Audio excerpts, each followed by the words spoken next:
Alright, everybody. So this is going to be the,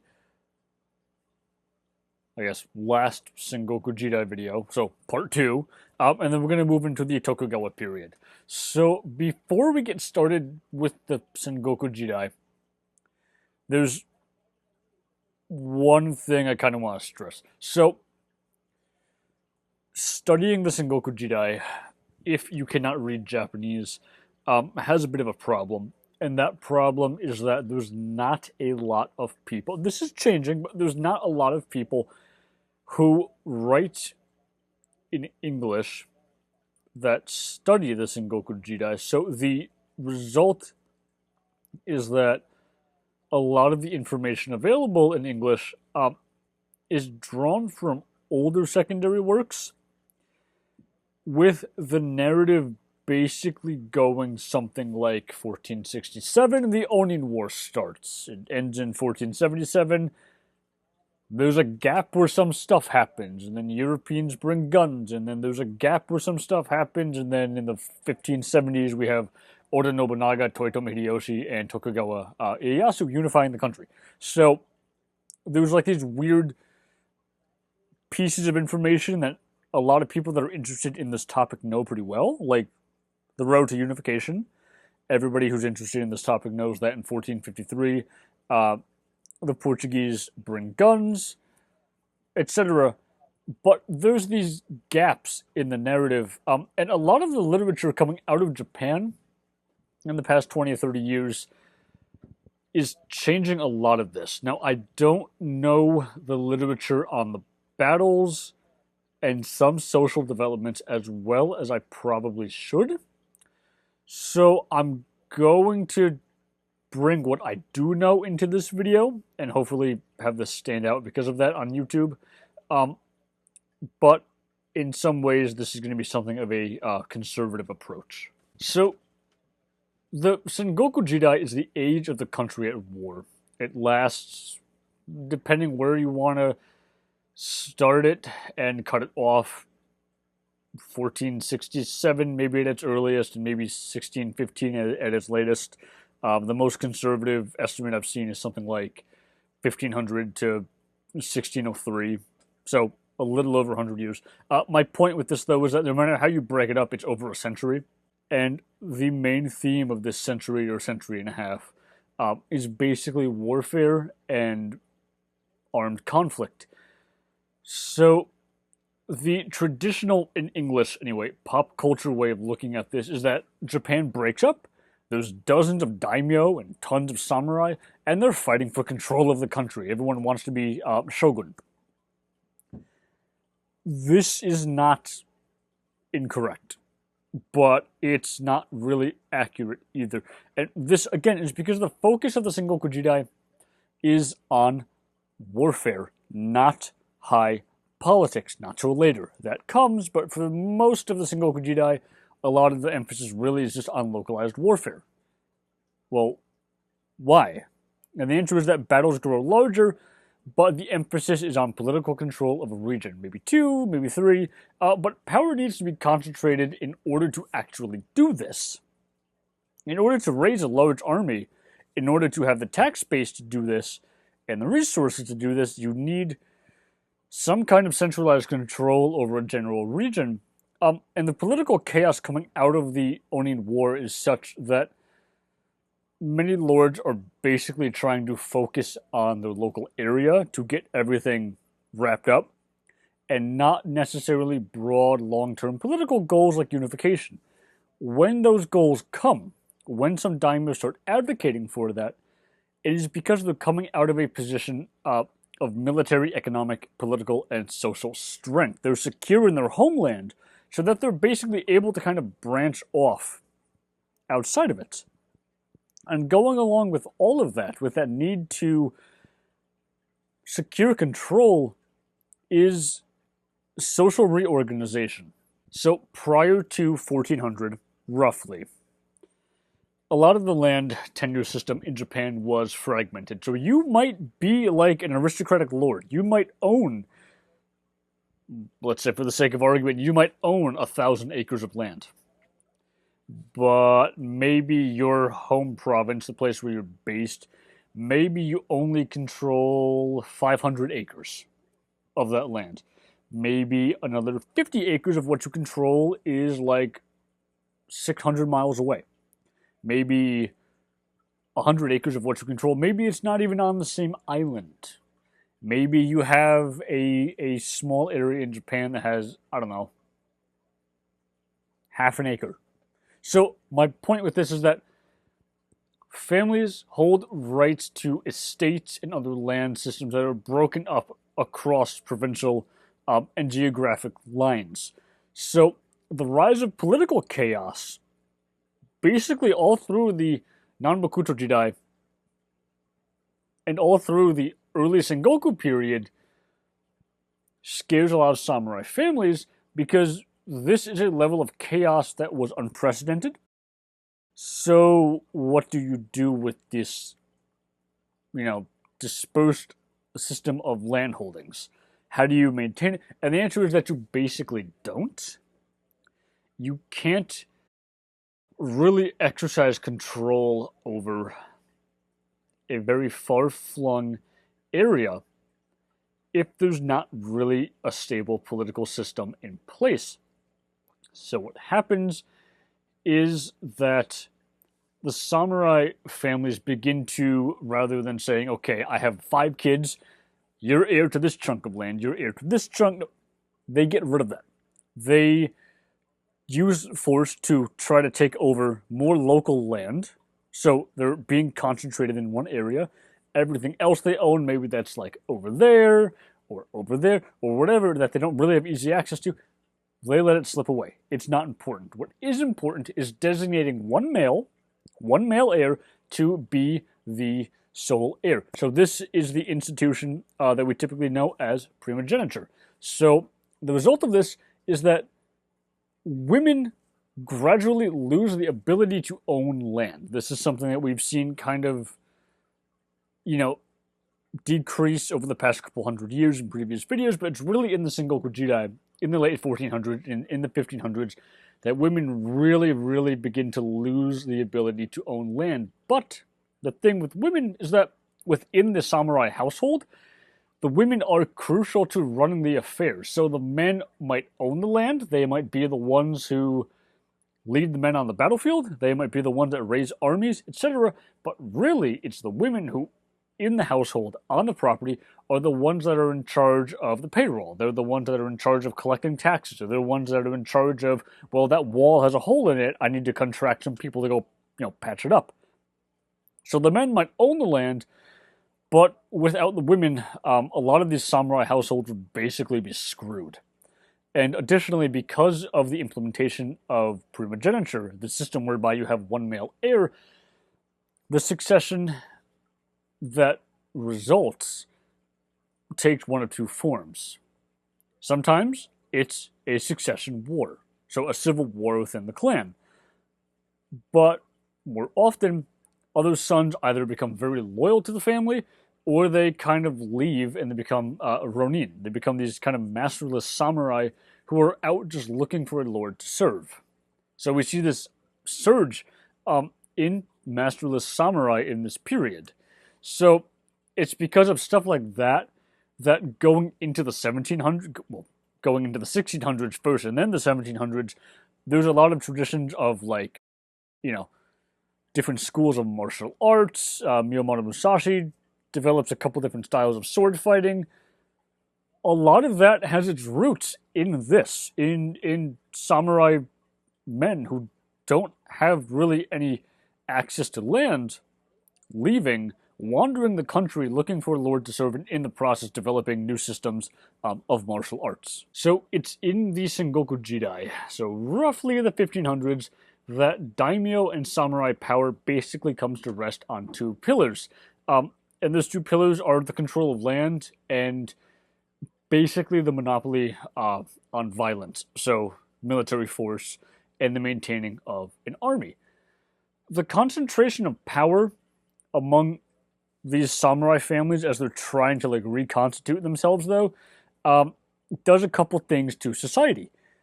probably most importantly, it restructures samurai families and it restructures village systems. So in the Kamakura period, samurai kinship was organized along what's called the Soryo system. So there is a nominal head of household, and then there's kind of like this extended family system where like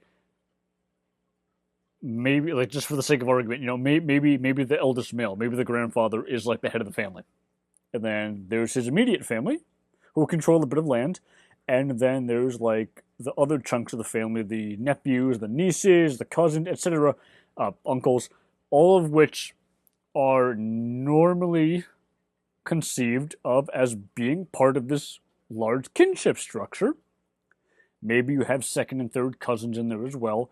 But my point with this is that the Soryo system is a broad thing. It's based along broad kinship ties.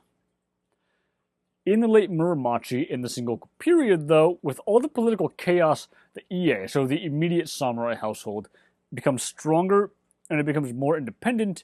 And what it does is it forces dispersed families to basically come together and work together in a way that they had not done so previously. Now, because you're doing that, you have to change the vassal system. So, because you're having more and more of your family members come into power and come to work with you, maybe you don't need like a vassal to do something. Maybe you don't need a vassal to oversee some chunk of land or to raise some kind of army for you. You have your family coming in, so maybe you give that position to like a family member. So the family is becoming more close-knit, and vassal structures are kind of going by the wayside a little bit. They get restructured later on towards the end of the Sengoku Jidai, and we'll talk about this in a minute. But it's with this social restructuring that samurai and daimyo lords basically have three main interrelated interests in the Sengoku Jidai. So the first is that they want to maintain a secure tax revenue, and they want to keep it secure from interferences from autonomous villages, which we'll talk about in a minute. They want to defend their territory against external threats, so you have to have some kind of a tax base or something like it to build up a military to do that. And then number three is that they want to preserve internal control over the newly reorganized samurai houses. So they're bringing everybody together. Well, not everybody cooperates. So the samurai houses in the early chunk of the Sengoku Jidai are not really that uniform. They're not really that loyal to each other. There's a lot of problems. And the result is that nobody really has these grand designs for unification until much later, really the 1570s. The samurai have much to deal with initially, and they can't expend their focuses thinking about other stuff. And it's because they're so fractured and they have so many issues to deal with that villages are able to kind of come into their own in this period. So the local samurai lords have these goals in mind. Well, if you're bringing in your family member or members, and you don't really need a vassal system anymore because your family can kind of help fill that role, well, how do you actually put these goals into place if you're trying to reconstitute your family, but there's still problems with them? And we have two options. Option one is that you can use excessive force to forcibly reinstate a vassal structure.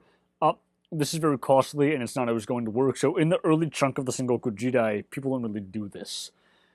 Option two is, well, you can work together and you can form an Iki. So what is an Iki? In the previous video, I mentioned that Iki are like these self-defense leagues, and that's not like a wrong way of describing it, but a literal translation of the word Iki would be something like people of one intention, or of one agreement, or of one mind. So these are broad coalitions and broad organizations of local samurai, farmers, villages, etc. that's created for the purpose of mutual protection and mutual defense. So this initially is based upon those broader kinship ties that the Muromachi period is kind of coming out of, but it quickly moves beyond that. So how do you go about forming an Iki? Well, step number one is you get people of a like mind. So people that have a common goal or a common purpose in mind. They get together and they draft a document or a constitution, whatever word you want to use for it, which spells out that this Iki, this league, this defense unit, this organization, whatever, is being created for the purposes outlined here. Not every Iki had the same purpose. And then everyone signs their name in a circle, which symbolizes equality. Nobody's really above each other. It's for mutual protection, defense, and respect. So we rise and we fall together. If one of us is screwed, we're all screwed. So we have to work together. And this is what signing the names in a circle basically symbolizes. And this is called a document without signatures, because signatures in this sense imply some kind of a hierarchy. But the Japanese doing this didn't think like that. And then what you do is you have to taste the god's water. So this is a ritual of basically divine significance. So you burn the document. Everyone's committed themselves to it. You burn the document. You mix the ashes in with water or tea or some other kind of fluid, and then you consume it. And what this represents is, because you are ingesting this document, this thing that is now holy, you are being bound to each other. So you cannot abandon each other. Without each other, you're screwed, but maybe working together, you can achieve prosperity, peace, and defense. And this has been looked at as maybe something that's kind of like proto-democracy. So if there's a problem in an Iki, it has to be settled in group meetings, and quite often there are decisions by the majority of the people in the Iki. So oftentimes in popular culture, you will see the Sengoku period being described as like feudal Japan. This idea that Japan is organized along a system that, you have a lord up top who controls land. He parcels out the land to his vassals, who then parcel it out to samurai. So, like, it's a system of land tenure that's kind of ranked and going up. No. A lot of the recent research coming out of Japan and some other places has basically come to the conclusion that if you're going to describe a society in Japan as feudal, to the extent that we can even use that word because it's got problems, but if we can describe society as being like vassalistic, it's not the Sengoku period. It is the following period, the Edo era. The Sengoku period sees the rise of local, power structures like Iki, autonomous villages, etc., to such an extent that trying to even classify the political organization as a vassal system in the early to mid Sengoku Jidai just doesn't work, because that system isn't there. So if we're going to term something as feudal, it's the next period. It's the Edo period. So I wanted to keep that in mind, because you will, like I said, often see in popular culture it's described this way, and it's not. The reality is that it's just different. So it is in this overall context that villages become autonomous. So Iki are initially designed or devised for samurai to use to combat growing village power, but eventually villages start utilizing the concept of Iki as well. So what does that village autonomy look like? Well, during the Kamakura period, villages are organized in what's called the Soan system. So technically in the Soan system, the village is like beholden to a lord, but not everybody in the village pays an individual tax to the lord. It's the village in its entirety that is beholden to the lord, not the individual people in it. So the village pays a group tax. And in exchange, the lord kind of leaves them alone. So in reality, yeah, they're like subservient to this guy, but not really. They're independent more than they are underneath the lord. So it's during the Muromachi and then the Sengoku periods that Soan autonomy increases due to the political fragmentation and all the chaos. So the result of this is that villages have what are called wakashu. So these are militia forces composed of basically all the village males, and they become so powerful that they're able to basically do away with this whole thing where they're loyal to some extent to a lord, and they basically become fully autonomous. And villages exert such a power and such a presence in the Sengoku period that there are cases where the lords basically have to go to them to get permission to go do something, and there's also cases, which we're going to talk about in a minute here, where villages are basically able to ensure that it is the village that maintains peace in the area, not the lord. And a good example of this would be in 1502, Nagoro Temple attempts to invade the land of the daimyo Hosokawa.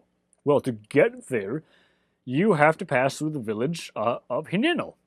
So, technically speaking, the lord of the village of Hineno, this guy named Masamoto, lives in the village, and technically speaking, yeah, he's like the lord. So I guess in theory he would have absolute control, but not really. That's not what happens. The village elders don't go to him to negotiate with the temple, who's going to march through their lands. It's the village which goes to do this. So they are sidestepping the person they're technically in service to go do this on their own. They ignore the power of their actual lord. And situations like this are not unique. This happens almost constantly throughout the early and mid Sengoku Jidai. So villages gradually develop broad iki for large-scale defense, and they stockpile weapons, and thus villages in some areas of Japan become more feared than samurai lords do. Now, during the Sengoku Jidai, there were still some vassal structures in existence in the early and mid Sengoku period, but even if you're a vassal to a lord, you could still technically be part of an iki. But if in the late Sengoku Jidai, lords are trying to get around this and reassert their dominance, you got to deal with that. So what do? And the answer, at least a partial answer, would be the Kandaka system. So the old system of developing a levy is that it's a contractual social relation where a varying number of troops to be raised was basically set by contract. The Hanzei Edict in 1351 allows lords and regional governors to keep more money to try and raise more troops, and this does work. But the Kandaka system in the mid to late Sengoku Jidai, what it does is it revalues all the land in a given area, and it registers all land in a domain, and it assesses that land based on productivity, and it assigns it a cash value. So now that you've restructured how the land is organized and valued, vassals now owe a certain number of troops to their lords based on how much kan they own, so how much money they're getting from their land. So with this, daimyo can grant larger rewards to followers that older lords in the Kamakura period and the early Muromachi period really could not do. So over time, what this does is it results in a new form of efficient military recruitment that the iki and the villages basically can't match. So it's because of military reforms like this that the lords are able to effectively break the power of their other rivals towards the end of the Sengoku Jidai. And it's through stuff like this that, we get people like Oda Nobunaga finally being able to have a large enough military to basically go out and attempt to unify Japan. So, as the story goes, with that unification, in 1543, a ship is blown off course, and it lands on the island of Tanegashima.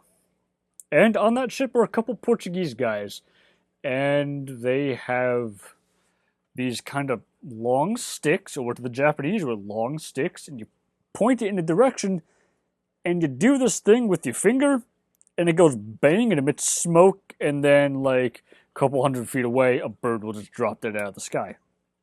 We know these as guns. The Lord of Tanegashima is looking at it, and he's like, What is that? Can I buy one from you? How does it work? How do you make them? And this is how guns are introduced into Japan. And the result then is that there's a massive military revolution. Everybody uses guns on the battlefield. This is the traditional narrative that a lot of people probably know. A lot of the research coming out of Japan suggests that this is probably wrong. The reality is that what probably happened is that the Japanese are familiar with firearms already due to East Asian contacts, like trade, and the Wako pirates, who probably use them already. And, you know, the traditional argument is that, well, the introduction of guns led to this military revolution in Japan.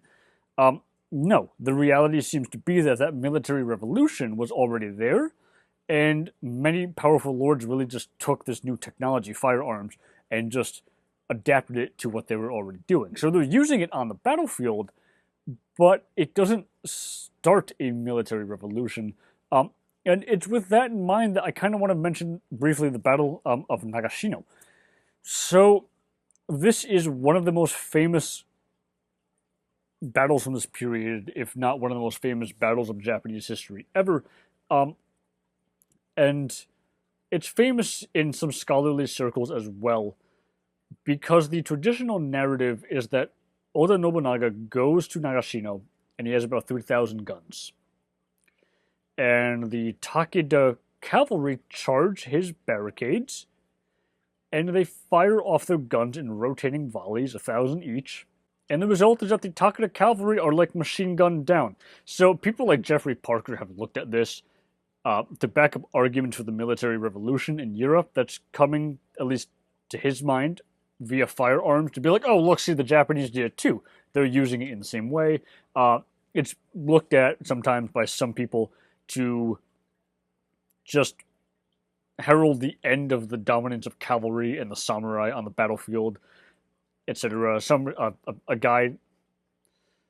This guy, Noel Perrin, basically wrote this book giving up the gun, in which he was trying to argue that the Japanese were so horrified with the effectiveness of this weapon after the Sengoku Jidai ended, they kind of gave it up, and peace returned to Japan, and he's trying to use it to make an argument for, like, giving up the atomic bomb. So people have looked at Nagashino for a variety of reasons, but the reality is that it's probably not the gunners that win the battle. There's a lot of different factors. So, like all primary sources, the primary sources for this battle are pretty vague. Some state that Nobunaga had 3,000 gunners. Some state he had 1,000. So we don't really know. Some state that they took their turn at fire. Well, the thing with primary sources is that they're usually written in language that people from the period would probably understand. We today don't necessarily understand what took their turn at fire means. Does that mean they went in rotating volleys or not? So we don't really know how the battle fully plays out. But it's more than just the firearms at this conflict. It's the terrain. It's the fact that the Takeda were basically pushed forward against the better judgment of some of their generals. They're tired. Some of them are hungry. In between the barricades, they're basically caught in Oda Nobunaga's spears. So there's a lot of factors, and I'm just bringing this up to really demonstrate that it's not necessarily firearms that drastically changed Japanese warfare. But the Portuguese also bring Christianity. Things start to take a different course. Some of the daimyo convert to Christianity because they genuinely believed it, and so do many of the Japanese. Some of them convert because they feel that, well, if I convert to Christianity, I have the religion, or I am the same religion as the Portuguese, the Spanish, the Dutch showing up, and they can then provide me with materials and goods I need to wage war.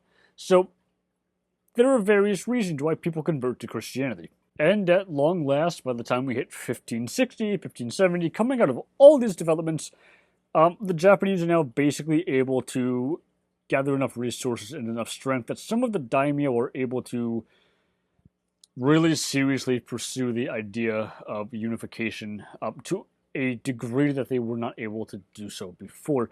So, key to this story is the Oda Clan. So the Oda Clan starts as a shugo of Owari province. So they become daimyo through the first method of shugo kind of growing out of their initial region and gathering more power. And then between 1534 and 1582, we have this guy on the scene, Oda Nobunaga. So Oda Nobunaga was known as the Fool of Owari. He was, Owari was kind of this like backward province. Oda Nobunaga was kind of seen as like an oaf. He was a little bit of a bumpkin. So a lot of people don't really appear to have taken him seriously, at least initially. But he's able to exert a lot of power because he sets up alliance systems with his neighbors through things like marriage to maintain peace in the region. And then when the Imagawa clan decides they want to go to Kyoto and try to seize power, they have to go through the Oda lands, they have to go through Owari, and Oda Nobunaga defeats the Imagawa forces in a night attack under the cover of rain at the Battle of Okihazuma in 1560. Imagawa power is basically broken, and he uses this as momentum to then march on Kyoto, so do what the Imagawa wanted to do, and he seizes the capital, and he seizes Shogun Ashikaga Yoshiaki, and he sets him up as his puppet. So the Shogun's still around, but now he's Oda Nobunaga's plaything. And he then goes on further campaigns, and he smashes the lords of Omi and Ichizen provinces. Once he does this, Yoshiaki realizes that he's not dealing with like a normal Sengoku daimyo. He becomes scared, and he conspires with Nobunaga's enemies. But Nobunaga gets wind of this somehow, and he deposes Yoshiaki. He formally ends the Ashikaga shogunate, and Japan between like 1570 and about 1600 enters this period called the Azuchi Momoyama era, named for one of his castles. But after he's deposed, Ashikaga Yoshiaki flees to the Mori clan, and Nobunaga then attempts to subdue them, to hopefully maybe kill Ashikaga Yoshiaki. So Nobunaga is busy in the process of laying siege to the Iko-Iki, which was an Iki unit based around a radical school of Buddhism called True Pure Land Buddhism. And they're based out of the fortress in Hoganji. So he's doing that when he has to go kill the shogun. He can't leave the siege, so he sends his general, Toyotomi Hideyoshi, to go do the job for him. We don't know a lot about Toyotomi Hideyoshi's life. The best sources we have state that he was a peasant, initially in the Imagawa camp, and then he somehow makes his way over to the Oda camp. Initially, he's like his sandal bearer, and gradually he works his way up through promotion. And his rise is a reflection of the social fluidity of the Sengoku period. So, as Hideyoshi is laying siege to the Mori clan and the Mori castles, Oda Nobunaga sends out one of his other vassals, Akechi Mitsuhide, to assist Hideyoshi, but Mitsuhide betrays Nobunaga. He attacks him by surprise, and Nobunaga commits seppuku in a temple. So Hideyoshi quickly returns to avenge the death of his lord, and he kills Mitsuhide. If I'm remembering right, he reaches Akechi Mitsuhide in about 11 days. We don't really know why. As far as I'm aware, we don't really know why, anyway. Akechi Mitsuhide does this. There are maybe some indications that it's because through a series of mishaps, his mother and a couple of other members of his family died in a siege being led by Oda Nobunaga. We don't really know. But the fact of the matter is, he kills Oda Nobunaga. And when he dies, Nobunaga is in control of 32 of Japan's 64 provinces. So he was a military genius. He controlled about half of Japan, but he was also brutal. He massacred temples, he massacred monks, he executed people when it needed to be done. So with that in mind, he returned stability to Japan, but he also did these terrible things. How do we judge Oda Nobunaga? Was he a tyrant? Was he necessary evil? It's not really certain, and people have fought about this for quite a while, and in some ways the verdict is still out. So after killing Mitsuhide, Toyotomi Hideyoshi manages to take control after some more fighting, and by 1590, he's able to do what Nobunaga did not, which is unification of pretty much all of Japan. So under Hideyoshi, by 1590, lords are either his direct vassals or they are in some kind of an alliance with him. And in 1585, Toyotomi Hideyoshi was made the Kanpaku. He's made imperial regent, not shogun. So this begs the question, if he had full power, or what looked like full power, why would he not claim the title of shogun? Like, this is supposedly what Japanese have been fighting over for a while, so if you have the ability to do it, why wouldn't you? The traditional way of looking at this is that Hideyoshi is born to an iron sword. He's a peasant, he's poor. he's of low birth, so, therefore he's not really able to get this. This probably is not true. This is probably a misunderstanding, and we'll talk about why that is in a minute. But one of the new views for this is that Japan has multiple routes to power. And we've talked about this in previous videos. It has multiple routes to power and legitimacy. Religion, military force, control of beauty and aesthetics, etc. By seeking and by bullying his way into the title of Kanpaku, Hideyoshi sets himself up as regent to the emperor. So the shogun and the emperor is kind of like a symbiotic relationship for a lot of Japanese history up to this point. The Kanpaku controls the emperor. So this does two things. Number one is it grants him greater prestige among the Kuge, the non-militaristic court nobility, and it makes him the head of the Kuge so he can control them. And it theoretically allows him to dominate the court, so he's controlling two avenues to power. So then, why would you seek the title of shogun if Kanpaku is a higher title that has more prestige and it gives you more power? Well, it just makes sense to go do that. So where does this idea about him not being able to seize the title of shogun because he's a commoner come from? It probably comes from this guy named Hayashi Razan. So he is a Neo-Confucian scholar who worked for the Tokugawa shogunate, which is what comes next. And his interest is in reading back into the sources to legitimate Tokugawa rule. So the Tokugawa are shoguns, so if Hideyoshi was not a shogun, well, then there must be something special about that title, because the Tokugawa have it, and he didn't. So it's probably a fabrication to help back up Tokugawa claims to rule. Now, when that's all said and done, he does two things. Hideyoshi invades Korea, and he throws most of the Europeans out of Japan. We don't really know why he does either, but we have some ideas. Japan's newly unified, but the people are still warlike, so maybe you invade Korea to kind of blow off some steam. That's one idea. Throwing out the Europeans, there were some indications that the Japanese were becoming frightened of the use of Christianity as like a baseline for imperialism. So throw them out, and there's not really a gateway for Europeans to come in and conquer the country. It's not really clear why he does either thing, but the important thing is that they happen. And then in 1598 he dies, and he sets up a Council of Five to protect his son, Hideyori, until he comes of age. The Council of Five, who are the five most powerful daimyo in Japan, are not going to do that. They don't take this too seriously, and they set out to gain control for themselves. So Tokugawa Ieyasu is probably the most powerful lord in this period, and his armies and several other of his supporters' armies meet their enemies at the Battle of Sekigahara, which took place on October 20th, 1600. So this used to be looked at as this giant momentous battle, this clear dividing line in Japanese history between the Sengoku Jidai and the Tokugawa shogunates. New research is downplaying this.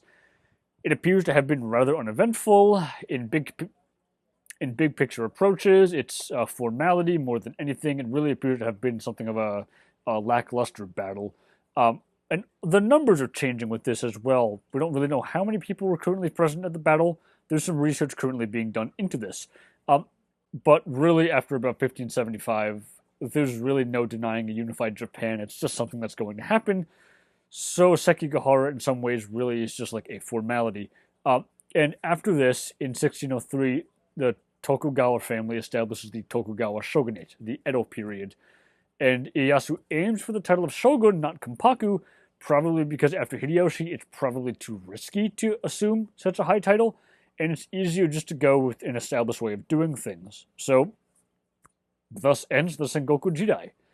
In the next couple videos, we will get into the Tokugawa period, and then the Meiji period a little bit, and with that, we will end this series. So until then, I hope you've all enjoyed. If you have any questions, leave me a comment, and I will see you all next time.